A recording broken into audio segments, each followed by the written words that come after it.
नमस्कार दोस्तों, स्वागत है आप लोग का आपके अपने YouTube चैनल शिक्षा सर्कल 2.0 में।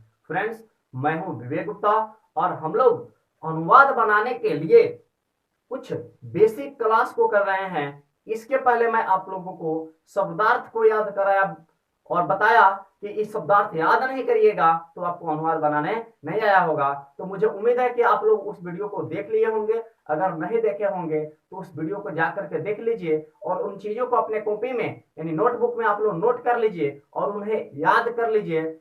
आपको अनुवाद बनाने से कोई रोक नहीं सकता है। और उसके बाद यानी इस सेकेंड वीडियो में आप लोगों को मैं इसमें बताने वाला हूं कि लिंग, वचन, पुरुष क्या है। अगर लिंग, वचन, पुरुष आप नहीं जानते हैं, इन छोटी छोटी चीजों को नहीं जानते हैं, तो आपको अनुवाद बनाने में बहुत कठिनाइयों का सामना करना पड़ेगा। तो उस कठिनाई झेलने से पहले हम लोग क्या करें, इस तीनों चीज को जान लें। तो क्या बनता है, एक वीडियो में जान लेंगे और इसके बाद मैं वीडियो जो लेकर आऊंगा उसमें आपको अनुवाद बनाने का नियम सिखाऊंगा। तो ज्यादा समय को ना गवाते हुए चलते हैं टॉपिक की ओर। हम लोग का टॉपिक है लिंग।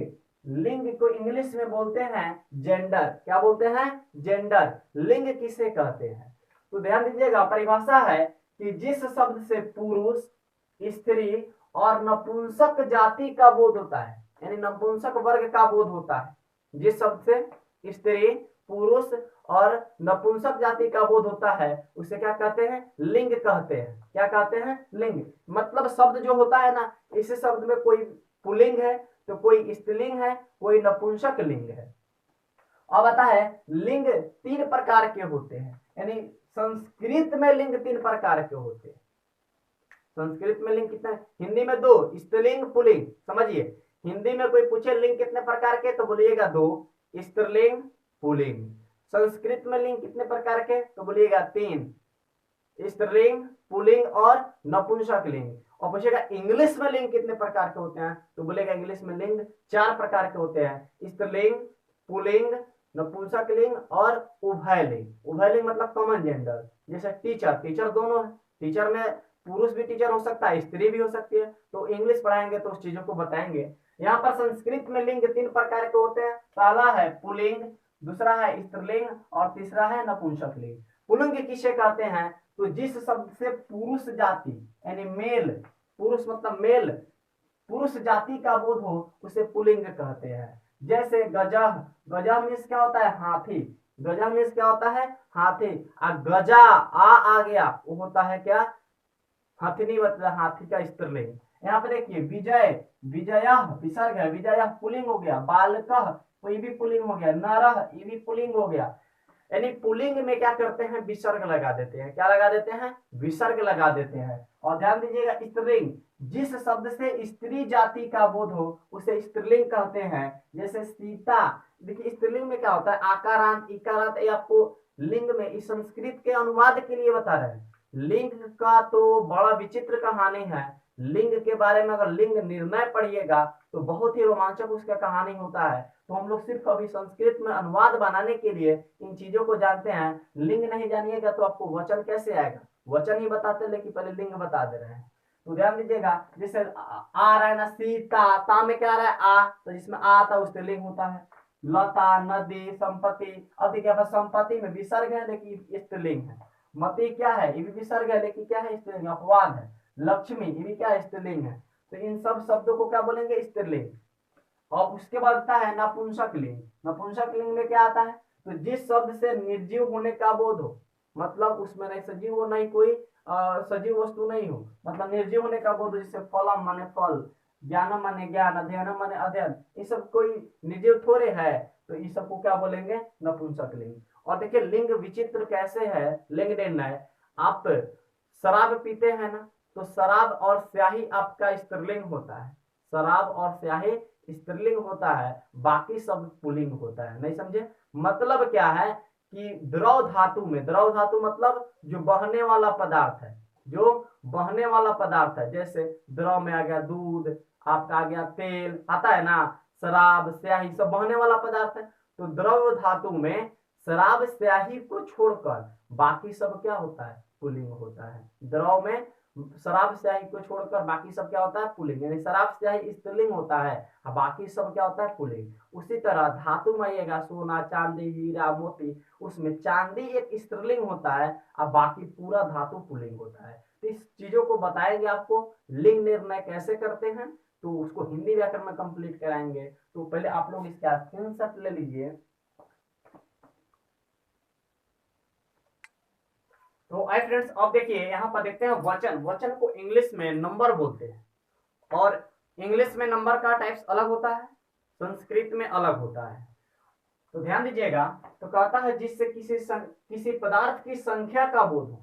नंबर का मतलब होता है संख्या, नंबर का हिंदी क्या होता है संख्या।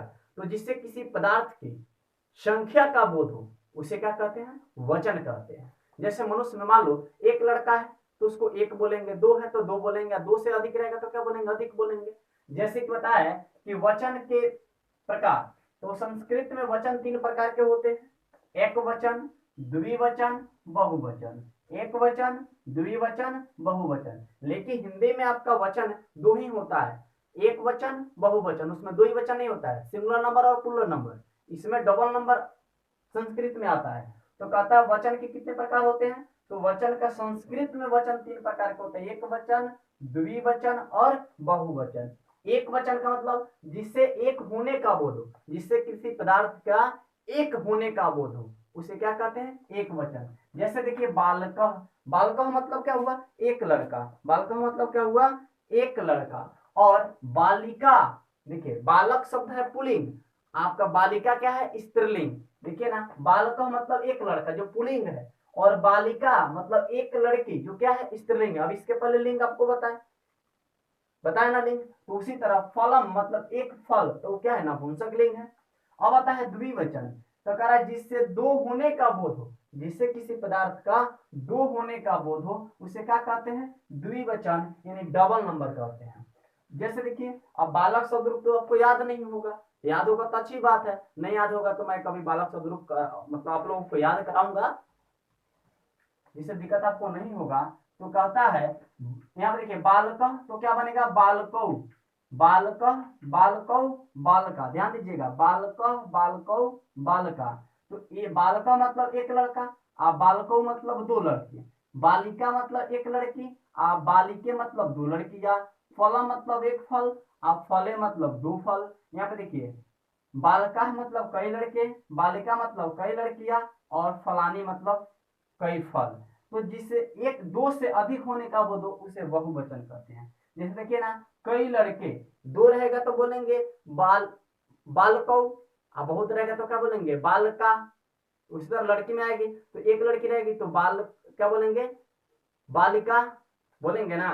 तो ऐसे ध्यान देते हैं जैसे फल, तो एक फल रहे तो क्या बोलेंगे फलम, दो रहे तो क्या बोलेंगे फले, अब तीन रहे तो क्या बोलेंगे फलानी, यानी फलम फले फलानी। उसी तरह एक किताब है तो पुस्तकम, दो है तो पुस्तके, अब बहुत है तो पुस्तकानी, यानी पुस्तकम पुस्तके पुस्तकानी।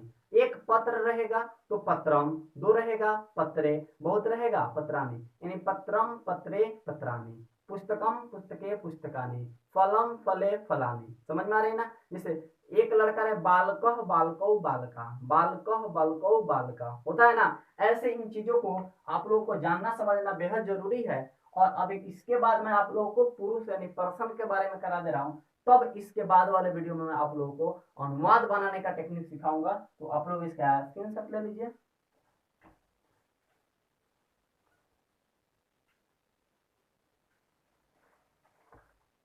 तो फ्रेंड्स अब देखिए पर्सन यानी पुरुष, तो पुरुष का तो ऐसे कोई मेनली परिभाषा नहीं होता है, लेकिन पुरुष तीन प्रकार के होता है। कहता है उत्तम पुरुष, मध्यम पुरुष और प्रथम पुरुष। उत्तम पुरुष को फर्स्ट पर्सन बोलेंगे, मध्यम पुरुष को सेकंड पर्सन बोलेंगे, और प्रथम पुरुष को थर्ड पर्सन बोलेंगे।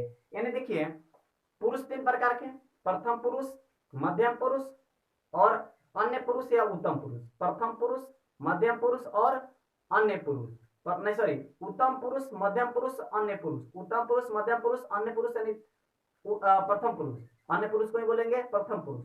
बच्चा अक्सर कंफ्यूज होता है, अन्य पुरुष मतलब प्रथम पुरुष।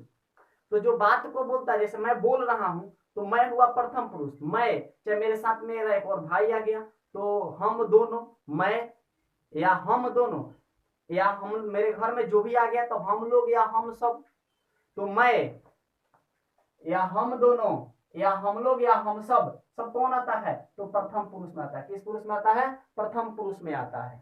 तो ध्यान दीजिएगा। तो मैं का संस्कृत अहम, हम दोनों का आवाम, वयम मीन्स हम लोग, हम सब, बताया है ना, ये सब चीज बता चुके हैं, लेकिन देखिए कैसे होता है बता दे रहे हैं।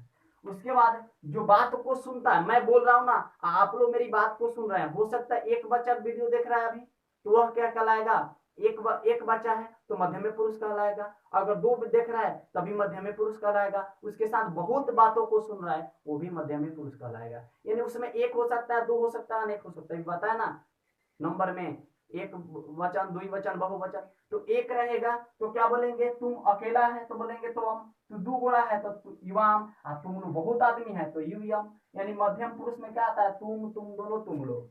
और अन्य पुरुष यानी जो, जिसके बारे में कुछ कहा जाए, जैसे मान लो हम पढ़ा रहे हैं, आप किसी रमेश के बारे में बतिया रहे हैं, चाहे महात्मा गांधी के बारे में बतिया रहे हैं, तो मैं बोल रहा हूं तो प्रथम उत्तम पुरुष, आप लोग मेरी बात को सुन रहे हैं तो मध्यम पुरुष, और महात्मा गांधी जी के बारे में बात हो रहा है तो अन्य पुरुष यानी प्रथम पुरुष, थर्ड पर्सन। कैसे? क्योंकि यहाँ पे नहीं ना, वो बात को क्या हो रहा है, जिसके उनके बारे में बतिया रहे हैं, तो उन, तो यानी बोला जा सकता है कि अस्मत् तथा युष्मत् शब्द के अलावा बाकी सब जितना नाम होता है ना, वो अन्य पुरुष में आता है, यानी प्रथम पुरुष में आता है। जितना नाम हो, स्त्री का हो, पुरुष का हो, या स मीन्स वह, सा मीन्स वह, तो मीन्स वे दोनों, ते मीन्स वे लोग, स मीन्स वह पुरुष के लिए, सा मीन्स वह स्त्री के लिए। तो इन सारी चीजों को तो अब पता चल गया ना